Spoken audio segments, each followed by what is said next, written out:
My losing streak is over. After 2 self-inflicted suffering sessions, I finally got to see a movie that was good. Of course, it helps the movie was based on one of the most well-received and popular Broadway shows of the current century, but that's besides the point. As many a screenwriter and director have learned, having good source material to base your film adaptation on is not a guarantee of success. For example, look at Joker 2, or Borderlands, or, well, whatever The Rock is deciding to do at any given point in time. Anyway, I digress. What I mean to say is that Jon Chu had his work cut out for him, and he showed up in the clutch. He and his team, particularly, in my opinion, Christopher Scott and Alice Brooks, came to play. And it certainly helps that they've all worked together before, especially on other musicals such as In the Heights. And by the way, that's another good movie, but not quite so much a spectacle or a crowd pleaser compared to Wicked. Anyway, if you have seen that movie, you've seen the same things that make this adaptation of Wicked so successful. Musical numbers can be big, dance scenes can be visual marvels, and character moments can be very, very intimate. These things basically are the main justifications for adapting a Broadway musical to film. And for a moment, I am going to talk down on Broadway, but what I say as an enjoyer of the theater. Plain and simple, there are so many more limitations for a stage play that can simply be overcome in the medium of film. The stage itself is only so big. The performances are live and highly variable, relatively speaking. Everything is in the moment and raw. And while this can make for some incredible experiences and sincerely personal moments many, many times, it can just as often prevent these kinds of experiences. If you're on the second level in a Broadway theater, you are objectively having a considerably shittier experience than someone who's sitting in orchestra. A worse view, with less insight into the expressions and inflections of the performers on the stage. A bigger portion of your view is just not the stage whatsoever. And as amazing as those static sets might be for Broadway, they're just that. Static. Anything dynamic in a Broadway show is considered to be awe-inspiring. Hell, part of Phantom of the Opera's status within pop culture is because of that swinging chandelier it has. And that chandelier was really awesome when I saw it, but frankly, that chandelier is like Tuesday in a movie. My point being, movies are a bit more equalized for the audience. The playing field is more level no matter what seat in the movie theater someone paid for. And what's more than that, the camera can do things that a stage never could. The camera can push in close and be right beside Elphaba when she's yearning for something she feels she can never get. It can also go super wide and pull back to show the entirety of Shiz dancing up a storm in the courtyard. It can even spin around and sway and rotate to enhance the energy of some livelier musical numbers, or fly right with Elphaba as she defies gravity. All those things, you cannot do that in a theater.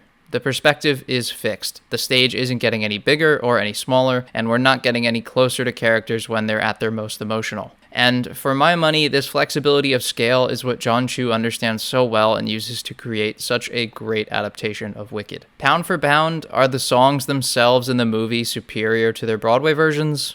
I would not say that. But are the musical numbers, their execution, the scenes that these songs take place in, are those better? Yeah, I think so. I think while I loved seeing Wicked on Broadway, I might have had more fun watching it in a theater. To me, it's because there's simply more observable personality within the film. This comes through in tons of different ways. The camera work, for instance, is great. In musical numbers, it'll be dynamic, spinning around, following characters to keep the momentum of a dance, swinging to their arms or legs to make a certain move that they're doing pop. It can even be something more comedic, like pushing in once, twice, and then a third time when Glinda and Elphaba are singing to one another. But the important thing is that every move the camera makes, its every action, all of them are very deliberate choices that Alex Brooks and Jon Chu made to enhance the scene.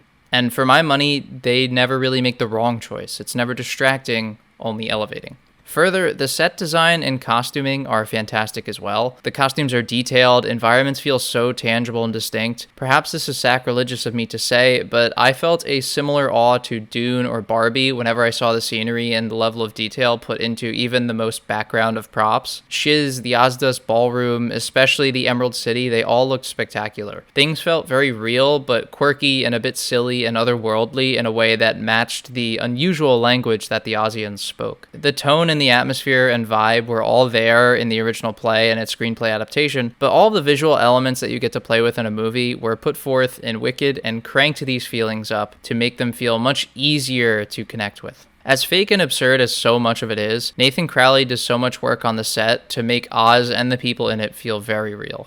When the world around the characters looks so good that you're just intrinsically believing in it, it is that much easier to connect to the story taking place in that world and changing those characters. And somewhere between the set around Glinda and Elphaba themselves is the choreography, the dancing of all the other students at Shiz who wear that one uniform, which for some reason neither of our protagonists are required to wear. And man, oh man, does Christopher Scott know how to use those extras. I mean, he crushes it with the choreography for the main characters too, but he really knows how to have fun with a musical number, big or small. Whether it's the rotating library or Fiyero dancing on top of books and dancing through life, or Glinda's ever-expanding luggage and bubbly movements in Popular, he dials all of the numbers up to 11 in a way that the movie version of a musical like this should. Really, these were not numbers I was in love with in the play, but they were huge highlights of the movie for me. And when the movie does need to chill out and be personal, like in the Ozdust, when Glinda and Elphaba finally truly connect, Christopher Scott, John Chu, and Alice Brooks can do that too. They practice restraint just as well as they give a spectacle. And that's important because, as I say, what is grandeur without something to compare it to?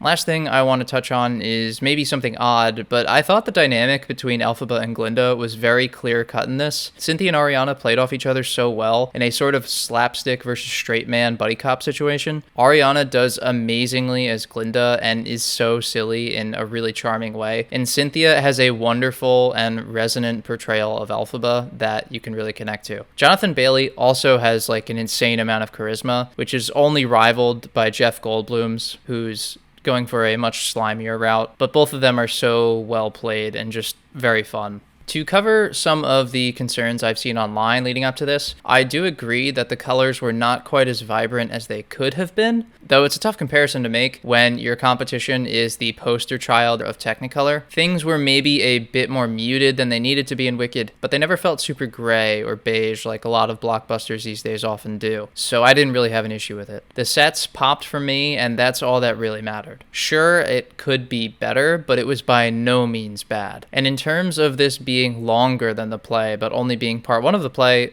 I really didn't mind. Things didn't feel drawn out, and whatever filler there may have been didn't feel like it at the time. It just felt like things had a bit more time to breathe, if anything. Nothing really dragged or felt overlong. Now, before I wrap up, some rapid-fire praise. Jeff Goldblum as Oz. The scene where Elphaba reads the Grimoire was surprisingly emotional, and I appreciated that. The cameos for the OGs were very nice and good fun. I enjoyed feeling like I understood and could see the geography of Oz. The camera was used well to highlight some subdued emotions and inner thoughts of Glinda and Elphaba throughout the film that you just, again, can't get in a stage play. The finale was about as good as you could have hoped for. Really, everyone knew that they were building up to that final number and that one note in the number, and I'm sure everyone on set knew it too.